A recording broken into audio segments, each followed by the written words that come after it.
Welcome to my channel. This is Hot Mess and Hot Glue.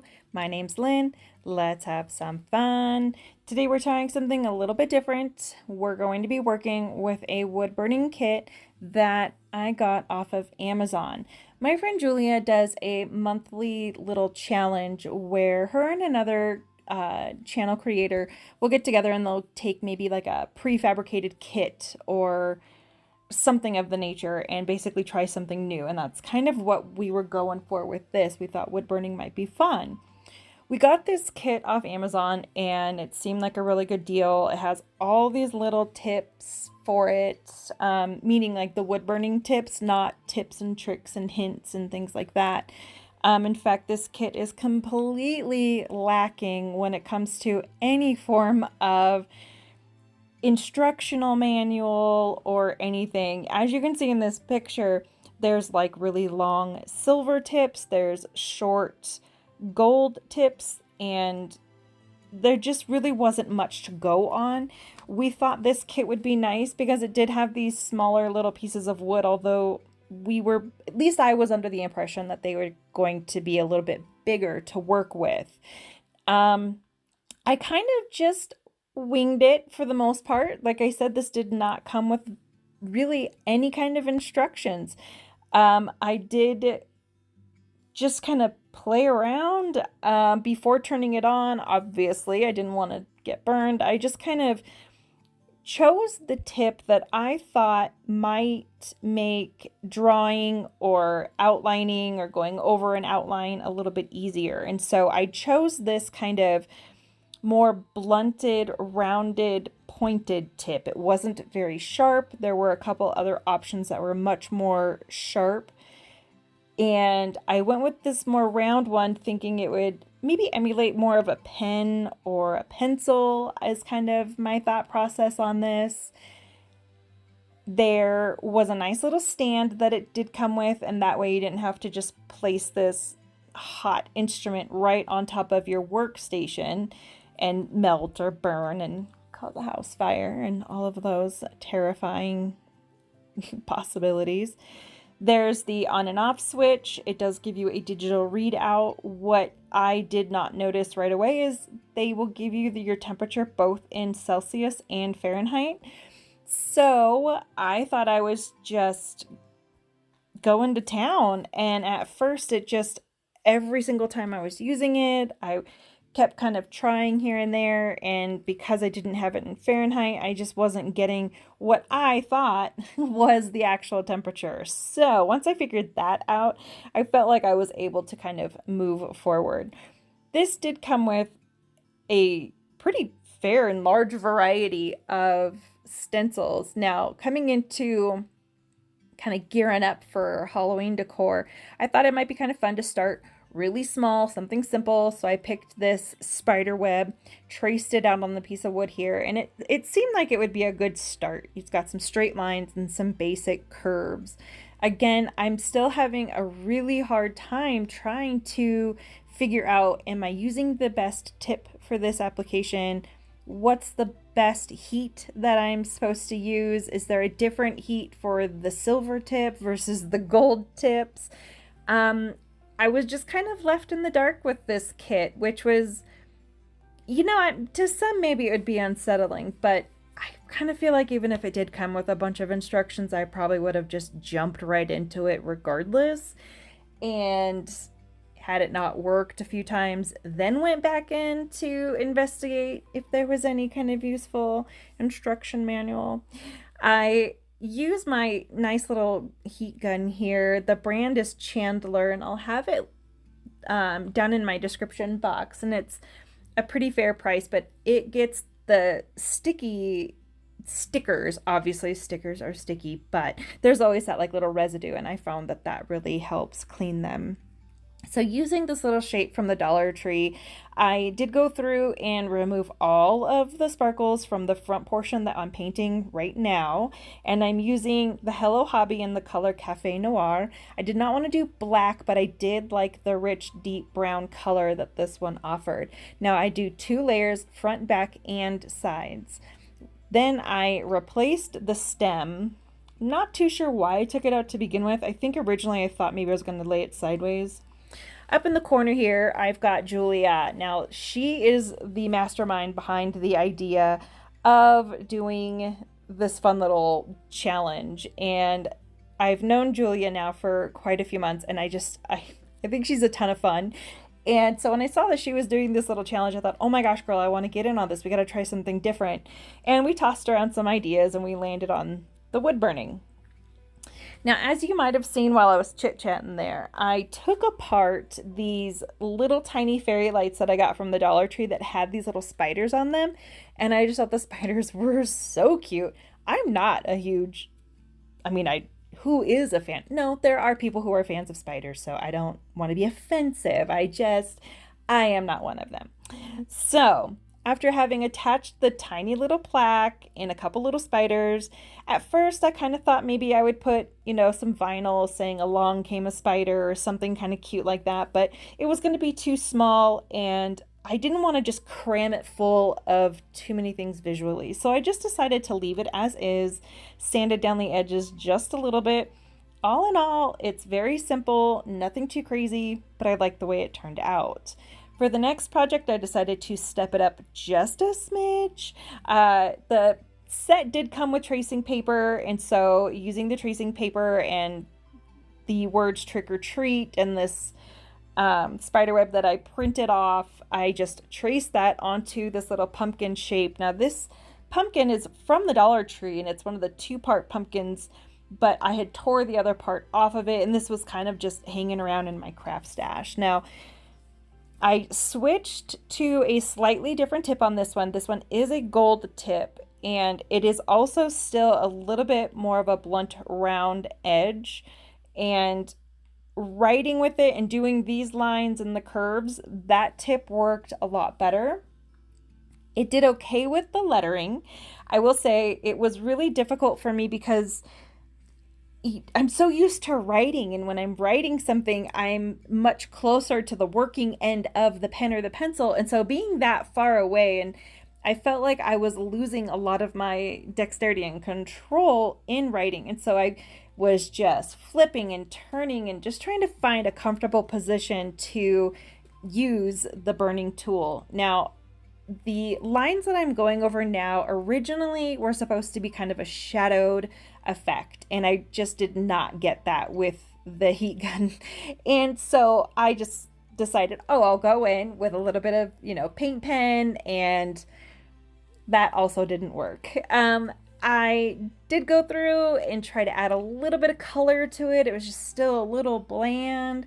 All in all, it came out perfectly fine. I think it looks really cute on top of my little tiered tray here. However, it's just, I think, my initial thought process and plan and going into this was just for it to look a little bit different. Now, most people, we go from, the smaller to the slightly bigger to like maybe slightly bigger. But no, I was like, look, I'm struggling with two small projects. Let's just make this third one a big one. Let's just go all in. So I found these really cool stencils at Walmart. Actually, they are also at Hobby Lobby, but I want to say they're at least $5 to $10 more expensive at Hobby Lobby. And once I get all of the little punched out portions all cleaned up, I went through with the light hand and I just traced the stencil on. Now, again, not knowing what the best burning tool is, again, I kind of went for more of a slightly thick, kind of rounded, blunt edge. And if you look kind of closely, you can see where it's almost like with every stroke, my hand is kind of skipping a beat. So there's these like, if you're writing in pen and you stop a little bit and you get like that extra ink and that dot in the line that you're writing, it was basically that, except without the ink. I'm burning a slight portion. And after a while, I decided, okay, it's working okay, but I still felt like it was supposed to be better. And again, without having really anything to go off of. Now, granted, I could have Googled and done a little bit of research on my own. However, I really just wanted to see, I wanted to use what this kit sent me and kind of go with just what I was given. and not really do that work for the company. You know, I want to make sure that, you know, if I'm using something for the first time, that there's a little bit of instructions, and there really wasn't. When I changed the tip on this one, it's more of like a cutting edge, almost like a knife, and the straight lines on this were coming out just absolutely beautiful, and they were really nice. However, not everything has just pure straight lines. And so once I did all of the straight lines, then I kind of had to get a little creative and, you know, look for another tool that I thought might help with going through the rounded edges here that you see. And I slow this down because I want you to see the tip is almost like it's at an angle and it's beveled and there's a flat edge to it. So I'm taking the sharper pointed edge, not the flat edge, but I'm using that to just gently go around. And in real time here, you can see how long this is taking. I mean, it's tiny portions, tiny portions. And for me, half the battle felt like just trying to find a comfortable way to hold my instrument in order to get the lines that I was wanting to get to create the letters. So that in itself was a little bit of a challenge. And I did add the glove that it came with for protection, because in some of the angles, writing straight up and down was the easiest way to get the best line. However, the heat and the steam that would come off of the tip of this is extremely hot. And so my hand was starting to burn. So they at least gave us some protective gear in that respect. Now, what the tip that I'm using did do beneficially was it got into those small rounded grooves. I mean, it was phenomenal for that. Once I saw that it could kind of get in there, I realized, okay, well, maybe this is what I'll use to get those really nice shaded lines. My initial approach was to outline it as I had on most of the piece here that you can see already. And then I wanted to go in and like shade it, very similar to if I were coloring this. And when I used this particular tip on the flat end, it would give me a burned line that was pretty smooth. However, as you can see, I'm really struggling with getting consistent heat. Now, I understand that when you lift the heat source and when you place the heat source down, you are losing some of the heat because it's dispersing into the wood. So I was trying to go nice and slow in between each kind of stroke and lift it up, put it back down, lift it up, put it back down. I was still having a lot of trouble with keeping the heat consistent. And so one thing that I've learned, though, is there's two different kinds of people. You got the people who are going to read the directions, if they came with any. And then you've got the people who are just going to get their hands dirty and get into it. And for this video, I thought it would be kind of fun. My husband is definitely, he's a read everything before we even get started. It drives me bananas sometimes, but it always comes out fine. It looks good. The furniture's not wobbly. There's no extra pieces. I mean, there's clearly an advantage to being Team Chris. Now, clearly I am not, because that is not the team name.